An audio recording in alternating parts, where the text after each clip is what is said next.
Pejotização, um modelo mais flexível de contratação ou um risco trabalhista?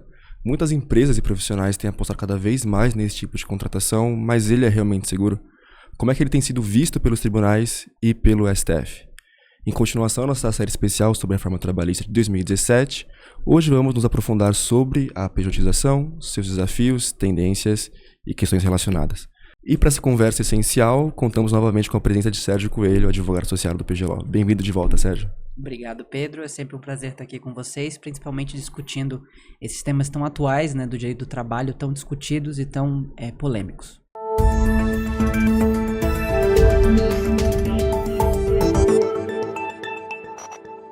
Sérgio, começando direto com as perguntas. Semana passada falamos muito sobre a reforma trabalhista de 2017 e isso é um tema que se relaciona muito com uma questão que está muito em voga nos dias de hoje, que é o fenômeno da pejotização. Você poderia explicar para o nosso ouvinte em que consiste a pejotização? A pejotização, na verdade, é uma expressão informal, né, usada para se referir a uma forma de contratação em que o trabalhador ele é contratado mediante a constituição de uma sociedade empresária unipessoal. E aí você celebra um contrato de prestação de serviços entre a empresa que está tomando os serviços, né, e essa sociedade unipessoal. Formalmente, o direito enxerga essa relação como uma relação estabelecida entre duas empresas. Então, ela teria uma natureza civil ou empresarial, né, afastando aí a incidência das normas trabalhistas. E isso atrai uma série de consequências, principalmente de ordem tributária, né? E apesar de toda a polêmica envolvendo esse assunto, o direito brasileiro prevê expressamente algumas hipóteses em que a contratação via pessoa jurídica é perfeitamente aceitável, como é o caso dos transportadores de carga autônomos e também os casos dos contratantes parceiros de salões de beleza, que inclusive a gente mencionou um pouco no último episódio, referente à questão da lei do salão parceiro. Certo. E, Sérgio, quais as diferenças entre a terceirização e a pejotização? Porque, pelo que você comentou, em ambas as formas de contratação, há uma terceira empresa ali envolvida nessa relação. Exatamente. Na terceirização, a empresa contratante, ela de fato contrata os serviços de uma outra empresa e esses serviços são prestados por trabalhadores vinculados a essa empresa terceirizadora. Então, nessa relação, existe um triângulo, basicamente, em que um dos vértices você tem a empresa contratante, no outro a empresa contratada e no outro é o trabalhador, que está vinculado à terceirizadora e não à empresa que está tomando os serviços, né, a contratante. Já na pejotização, a gente não tem uma terceira empresa. É o próprio trabalhador que constitui uma pessoa jurídica unipessoal e é ele mesmo que presta os serviços diretamente. É óbvio que essa diferenciação ela está sendo construída ainda, né, no âmbito da doutrina, na academia, então ela não é unânime e existem pessoas que inclusive equiparam essas figuras, tanto a pejotização quanto a terceirização. Entendi. Mas afinal, esse tipo de contratação, ela é válida?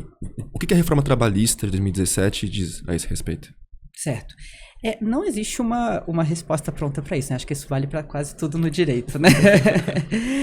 Mesmo no caso da lei do salão parceiro, né, que a gente mencionou um pouquinho no último episódio, a constitucionalidade dessa lei e também a validade dessa forma de contratação, ela somente é reconhecida nos casos em que estão ausentes os elementos que caracterizam a relação de emprego, que são os clássicos, né?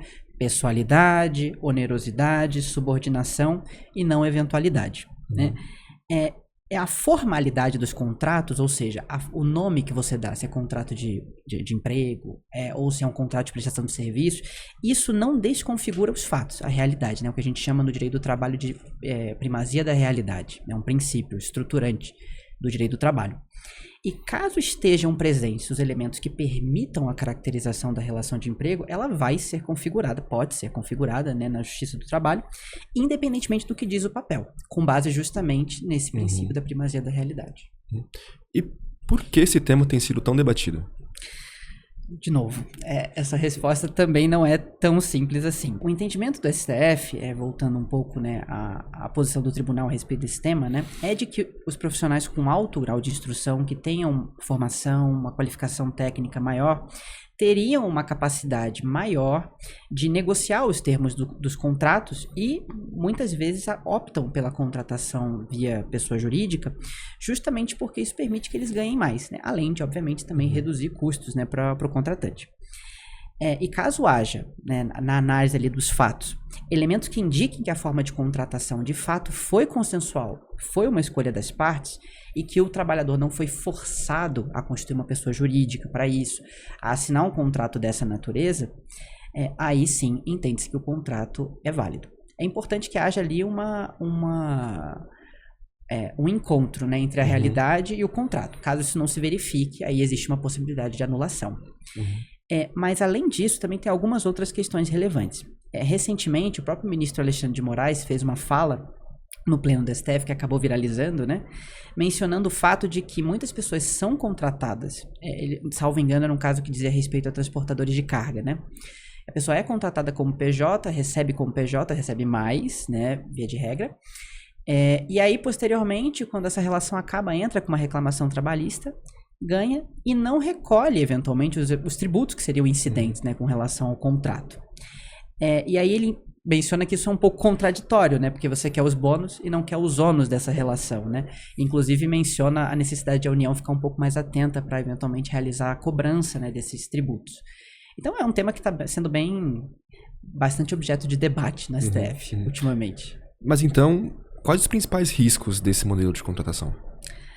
Em termos gerais, né, a litigância sobre o tema ainda é muito alta, especialmente nos casos em que quando o contrato eventualmente se encerra ou é rompido. E aí, o empregado que eventualmente concordou lá no começo, né, com a forma de contratação porque ganharia mais, quase certamente vai buscar, né, a anulação disso na justiça. E até mesmo porque a CLT prevê, né, como a gente conhece, uma série de salvaguardas aos funcionários que são demitidos. FGTS, seguro-desemprego, e que não são pagos, né, no caso de contratação via pessoa jurídica. E justamente por conta desse grande debate, discussão a respeito desse tema, a segurança jurídica a respeito desse assunto também fica muito prejudicada. Porque por mais que o STF tenha, por diversas vezes, entendido pela licitude dessa forma de contratação, o resultado do processo depende muito do que vai acontecer nos tribunais, do entendimento dos tribunais regionais, né? Se a relação que se estabeleceu é ou não uma relação de fato de emprego. E caso se entenda que esse trabalhador estava numa situação de hipossuficiência e que foi forçado a constituir uma PJ, então o contrato pode ser anulado. E além disso, né, uma outra questão também é que o STF entende que todas essas questões que envolvam a validade dos contratos, né, de prestação de serviços que caracterizem pejotização devem ser analisados pela Justiça Estadual, não pela Justiça do Trabalho. E esse é um ponto onde talvez haja mais divergência entre o entendimento do Supremo Tribunal Federal e dos tribunais regionais do trabalho. Quais os reflexos desse desentendimento nos processos que chegam no judiciário?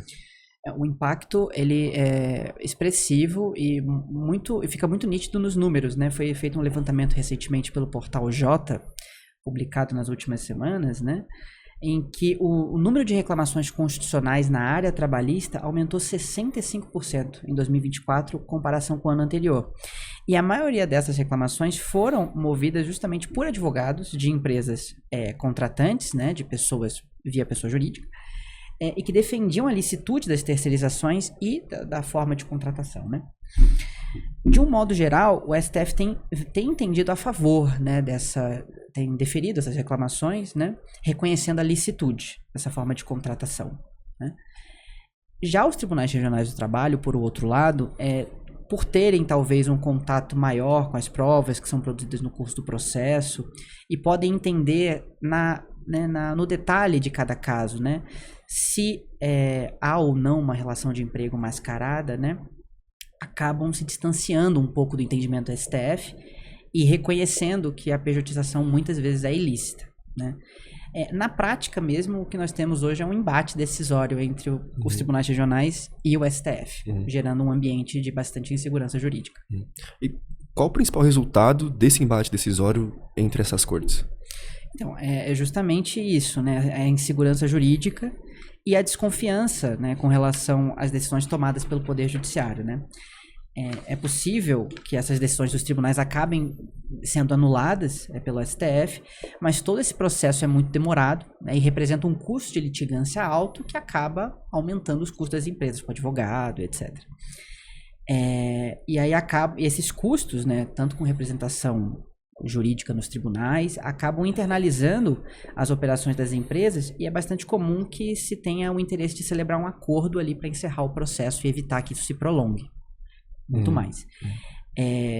Mas, no geral, o que a gente tem visto na prática é que a posição do STF tem prevalecido e tem sido absorvida paulatinamente pelos tribunais regionais, ainda na primeira instância. Não é incomum, por exemplo, inclusive no escritório nós tivemos um caso assim recentemente, né, em que o juiz do trabalho se declarou incompetente para julgar um processo que envolvia justamente isso, um pedido de anulação, né, de um contrato de prestação de serviços por pessoa jurídica, né, pejotização, por fraude. Então, esse reconhecimento incompetente remeteu os autos à Justiça Comum Estadual. Justamente por entender que se trata de uma relação civil, empresarial, né? Seguindo, portanto, o entendimento que o STF tem a respeito do tema. Entendido.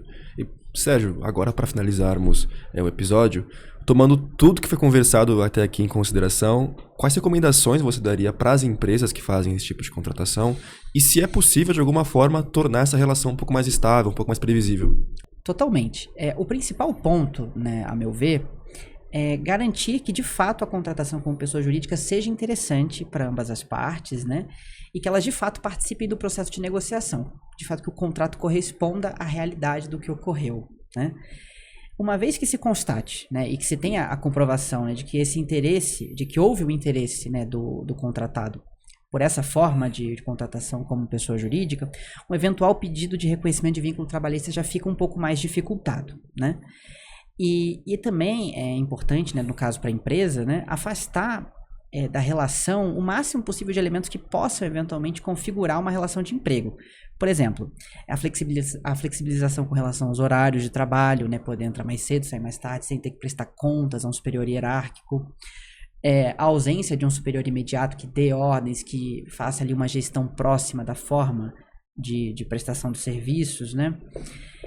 Tudo isso são elementos que indicam a existência de uma relação de emprego que podem ser alteradas, né, na cultura organizacional para reduzir o risco, né, de uma eventual anulação do contrato posteriormente. E por fim, a contratação como pessoa jurídica, ela é um modelo de contratação que tende a funcionar bem, né, justamente por essa necessidade de a parte escolher, de fato, a forma de contratação, né? Por fim, algo que se relaciona também com o primeiro ponto, né? A contratação como pessoa jurídica é um modelo de contratação que tende a funcionar bem com funcionários qualificados, que tenham ciência a respeito dos efeitos desse contrato. Não adianta nada contratar uma pessoa que vai prestar um serviço cuja natureza não pode escapar da caracterização da relação de emprego, e que está numa situação de vulnerabilidade na negociação, porque nesses casos a chance de o contrato vir a ser anulado são muito maiores. Bom, acho que por hoje podemos ficar por aqui. Sérgio, muito obrigado por seus esclarecimentos em relação a esse ponto tão polêmico que é a pejotização. E eu tenho certeza que a gente esclareceu muitos pontos importantes, tiramos várias dúvidas dos nossos ouvintes. Foi um prazer. Eu que agradeço e fico à disposição para participar outras vezes aqui do PG On Air.